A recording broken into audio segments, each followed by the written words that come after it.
अस्सलाम वालेकुम एवरीवन, कैसे हैं आप सब? ठीक ठाक हैं? आप देख रहे हैं चैनल सर वकार में सीएसएस के ऐसे का पार्ट 3 बन रहा है। अब इससे अगला जो पार्ट आएगा सीएसएस के ऐसे का है, उसके अंदर मैं एक पूरे का पूरा ऐसे आपको दिखाऊंगा जो कि 3000 वर्ड्स का होगा, जिसे पढ़ूंगा मैं, समझाऊंगा उसमें क्या लिखा गया है।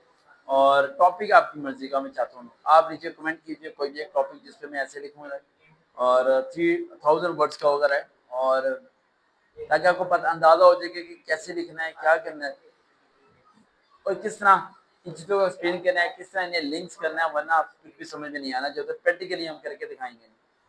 कुछ दिनों तक इंशाल्लाह कोशिश करूंगा बोर्ड का एग्जाम हो जाए तो मैं बोर्ड पे लिख लिख के आपको समझाऊं कि हमने करना कैसे और क्या करना है, कैसे क्राइटेरिया होना है। सबसे पहले दो तीन चीज़ें आपको कहना चाहता हूँ। सीएसएस ऐसे के लिए कुछ पॉइंट बताने लगा, उसे लिखने हैं आप लोग। पहले लिखिए माइंड मैपिंग, यानी दिमाग में आपने मैप बनाना है कि आपने जो ऐसे टॉपिक आपने लिया उससे आपने एक्सप्लेन कहाँ से करना है और कहाँ जाके उसकी रूट्स को आपने क्लोज करना है। सेकंड पॉइंट है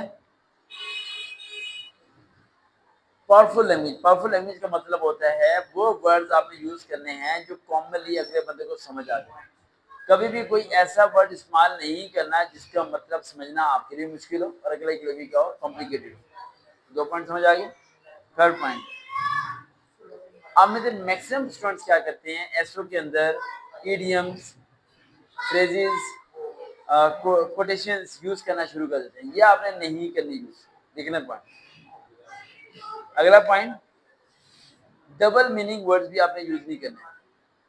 अगला पॉइंट,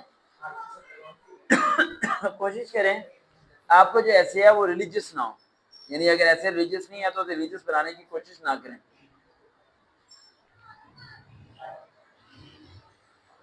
अपने रिदम को मेंटेन करने के लिए 500 वर्ड्स का जब आप ऐसे लिख देंगे तो पिछले ऐसे में से कुछ कीवर्ड्स को लेके अगले पैराग्राफ बनाना शुरू कर दें। समझ आ गया? इससे उस पर असर नहीं पड़ेगा क्योंकि 500 वर्ड्स के बाद अगर आप पिछले नॉलेज को कहीं ना कहीं आप मर्ज करके उसे यूज कर लेते हैं तो इसका कोई साइड इफेक्ट नहीं होगा। लेकिन अगर आप 100 वर्ड्स के बाद या पिछले नॉलेज को रिपीट करते हैं तो उसको चेकर पढ़ते पढ़ते उसे याद आ जाएगा कि यार ये तो पहले से डिस्कस किया था, तो फिर यहाँ पे ये नेगेटिव इफेक्ट आपका काउंट हो सकता है। ये में रखिएगा थीसिस स्टेटमेंट। थीसिस रिसर्च है वो अभी से आप करना शुरू करें, कम से कम 3 महीने तक रिसर्च करें, फिर जाके आपके अंदर ये ग्रिप आएगी कि आप इतना बड़ा ऐसे लिख सकते हैं। ये में रखिएगा सीएसएस की सारी 12 किताबों के अंदर ये वाई सीएसएस का एक टॉपिक ऐसा है ऐसे है जिसमें 99% लोग फेल होते हैं और इसी को पेपर क्लियर करके लोग सब के सब आगे अपेयर हो जाते हैं और अगले कोर्स तक पहुंचने की में कामयाब हो जाते हैं। सिर्फ एक ये झटका जो है आपने क्लियर करना है क्योंकि बाकी अगर थ्योरेटिकल क्वेश्चन है 8 में से 5 करने होते हैं, हो जाएगा, सब कुछ हो जाएगा। ये आपकी दिमाग की दही बनाएगा। सिर्फ ये सीएसएस ऐसे जो कि 100 नंबर का है जिसमें 40 नंबर लेने आपने और कोशिश करें 70-80 नंबर ले सकें। अगर आप इससे ऊपर ले जाए तो क्या ही बात है। ठीक है, तो ये है। अब क्या क्या मैं बताता हूँ आपको लिखने। आप ग्रामेटिकल मिस्टेक नहीं होनी चाहिए। एक बंदा सीएसएस कर रहा है और सीएसएस में वो 3000 अल्फाज का ऐसे लिख रहा है। 3000 अल्फाज के जब वो ऐसे लिख रहा है तो उसके अंदर वो ग्रामेटिकल मिस्टेक करता है। अगर वो ग्रामेटिकल मिस्टेक करता है, स्पेलिंग मिस्टेक करता है, तो अंदाजा लगाएं कि सीएस का पेपर चेक करने वाले पे क्या इंप्रेशन पड़ेगा। वो आपको कभी भी मार्क्स नहीं देगा, वो कभी भी आपको प्रमोट नहीं करेगा। एक बंदा सीएसएस के ऐसे लिख रहा है, वो बस स्पेलिंग मिस्टेक कर रहा है, क्या कर रहा है, तो भाई ये इतना बड़ा नेगेटिव पॉइंट है कि वो आपको ऐसे पढ़ेगा भी नहीं।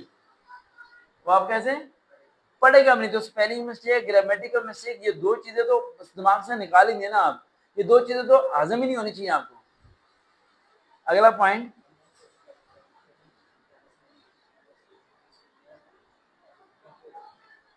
तीन चीजें बता रहा हूं मैं आपको। पहली बात, इंग्लिश न्यूज़पेपर पढ़ना शुरू कर दें आप। दूसरा पॉइंट, वोकैबुलरी को इंक्रीज करना शुरू कर दें आप। तीसरा पॉइंट, सीएसएस के 5 पेपर निकालने और वहां से आप उसे एनालिसिस करें, रिसर्च करें। वैसे 5 पेपर आगे जाके मैं कराऊंगा आपको सारे, लेकिन एनालिसिस करें और रिसर्च करें। अभी जो मैंने आपको पार्ट 1 में होमवर्क दिया था, पार्ट 2 में दिया था और पार्ट 3 में मैंने आपको क्या क्या है, पार्ट 3 में मैंने आपको 3-4 होमवर्क दिए हैं। क्या होमवर्क दिए, पहले आपने क्या करना, टॉपिक की प्लानिंग करनी है, कोटेशन आपने यूज नहीं करनी, कोई आपने उसमें इडियम्स वगैरह यानी इडियम्स और फ्रेजेस वगैरह आपने यूज नहीं करने, ग्रामेटिकल मिस्टेक नहीं आपकी होनी चाहिए, सेंटेंस आपकी कंप्लीट होना चाहिए।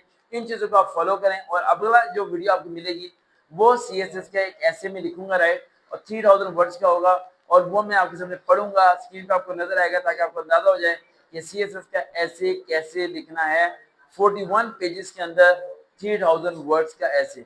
देखते ना चैनल सर्वकार वही, दोबारा मुलाकात होगी। अल्लाह हाफिज।